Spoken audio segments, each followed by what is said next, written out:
Hello guys, আজকে history class 12 semester 4 উচ্চ মাধ্যমিকের যে এক্সামটা হয়ে গেল। তো দেখো এখানে যে সমস্ত প্রশ্নগুলো এসেছে হুবহু আমাদের একটা বই, সেটার নাম আমরা প্রত্যেকেই জানি, আমাদের প্রিয় স্যার সম্রাট এক্সক্লুসিভ স্যারের সমস্ত জায়গা থেকেই কিন্তু একদম হুবহু 100% কমন বলা চলে। দেখো কোথায় কোন পেজে কোন প্রশ্নটা রয়েছে, আমি পরপর তোমাদের দেখাচ্ছি। সম্রাট এক্সক্লুসিভ থেকে একেবারে 100% কমন এসেছে। দেখো প্রথম প্রশ্ন, জানো প্রত্যেকে যে তিনটা বিভাগ রয়েছে, বিভাগ ক, বিভাগ খ, বিভাগ গ। তাহলে প্রথম প্রশ্ন রয়েছে 1857 খ্রিস্টাব্দের বিদ্রোহটা, একের ক দাগ বা এ দাগ। এই প্রশ্নটা দেখো সম্রাট এক্সক্লুসিভ স্যারের পেজ নম্বর 3, 1 নম্বর কোয়েশ্চেনটা, পেজ নম্বর 3 এর 1 নম্বর। মহাবিদ্রোহের রাজনৈতিক প্রেক্ষাপট আলোচনা করো, মানেই হচ্ছে মহাবিদ্রোহের রাজনৈতিক কারণগুলি আলোচনা করো। 1 নম্বর দেখো কোয়েশ্চেন চলে এসেছে। সেকেন্ড, 1857 খ্রিস্টাব্দে মহাবিদ্রোহের পাশ্চাত্যে অর্থনৈতিক কারণগুলো, যেটা হচ্ছে 2 নম্বর প্রশ্নটা। সেকেন্ড চলো, এই যে দেখো হুবহু কমন, মহাবিদ্রোহের অর্থনৈতিক কারণগুলো আলোচনা করো। হুবহু এতটা লিখলেই তোমাদের কিন্তু ফুল নম্বর পাওয়া যাবে। তাহলে 1 দাগের কমপ্লিট। তারপরে দেখো 2 দাগের প্রশ্ন একটা বলেছে, আলিগড় আন্দোলনের দুটো উদ্দেশ্য আলোচনা করো, এই আন্দোলনের প্রতিষ্ঠাতা কে ছিলেন। এটা সম্রাট এক্সক্লুসিভ স্যারের পেজ নম্বর 26, কোয়েশ্চেন নম্বর 3, পেজ নম্বর 26। আলিগড় আন্দোলনের মূল উদ্দেশ্য এবং লক্ষ্য। দেখো আলিগড় আন্দোলনের মূল উদ্দেশ্য, লক্ষ্য এখানে পড়লেই প্রতিষ্ঠাতাকে নিশ্চয়ই তোমরা জানো। তাহলে হয়ে গেল এটা। তারপরে দেখো 2-2, কখন এবং কেন সর্বভারতীয় মুসলিম লীগ তৈরি হয়েছিল। এটা পেজ নম্বর 30, কোয়েশ্চেন নম্বর 1, পেজ নম্বর 30।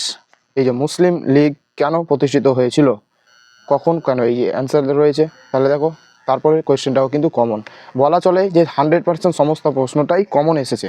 তারপরে দেখো 3 নম্বর প্রশ্ন, গণপরিষদের উদ্দেশ্য। এটা কিন্তু মানে ডাইরেক্ট পাওয়া যায়নি, তবে রয়েছে। তারপরে দেখো এই কোয়েশ্চেনটা ডাইরেক্ট রয়েছে, ভারতের সংবিধানের যে কোনো দুটি বৈশিষ্ট্য, পেজ নম্বর 136, কোয়েশ্চেন 3, 136 পেজের question number 3 direct. Question number 3, ভারতীয় সংবিধানের যে কোনো দুটি উল্লেখযোগ্য বৈশিষ্ট্য সংক্ষেপে আলোচনা করো, কোয়েশ্চেন নম্বর 3। তাহলে দেখো 3-এর কিন্তু দুটো প্রশ্ন দিয়েছিল, একটা করতে বলা হয়েছিল, কিন্তু যদি ভালো করে যে সম্রাট এক্সক্লুসিভ পড়ে গেছে সে কিন্তু পেরে যাবে। তারপর চলো 4 নম্বর, 4 নম্বরের দুটো কোয়েশ্চেনই হবু এসছে। দেখো 4-এর 1, প্রথম পঞ্চবার্ষিক পরিকল্পনার লক্ষ্য কি। তাহলে পেজ নম্বর 154, কোয়েশ্চেন নম্বর 1, প্রথম পঞ্চবার্ষিক পরিকল্পনা টিকা লিখলেই হয়ে যাবে।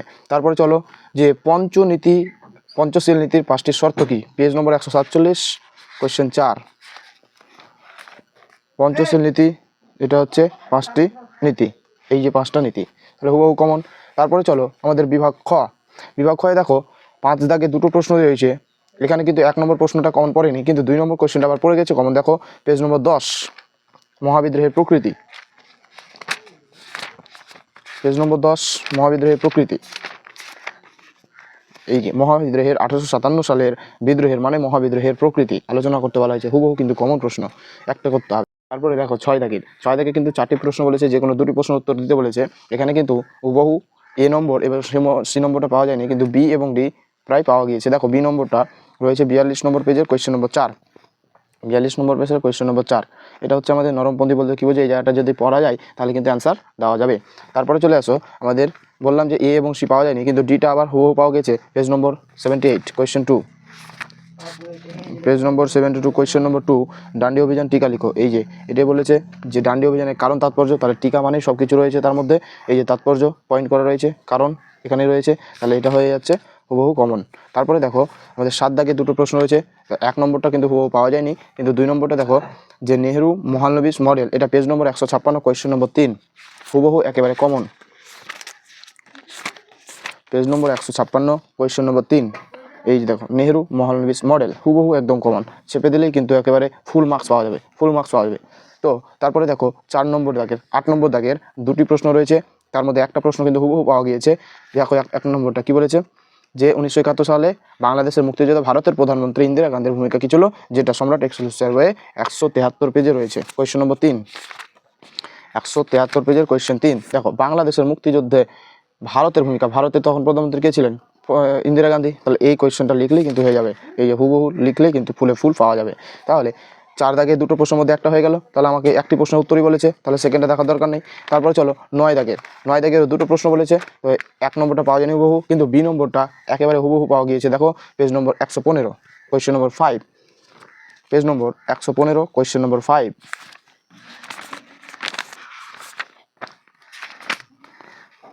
115 কোয়েশ্চেন 5 1942 সালে ভারত ছাড়ো আন্দোলন সম্পর্কে একটি নিবন্ধ লিখো। তাহলে এইটা লিখলে কিন্তু ফুল পাওয়া যাবে। দেখো এই এতদূর পর্যন্ত ব্যর্থতার কারণ এখানে রয়েছে, ব্যর্থতার কারণ। তাহলে সমস্ত কোয়েশ্চেনগুলোই কিন্তু সম্রাট এক্সক্লুসিভ এর বই থেকে 100% কমন এসেছে।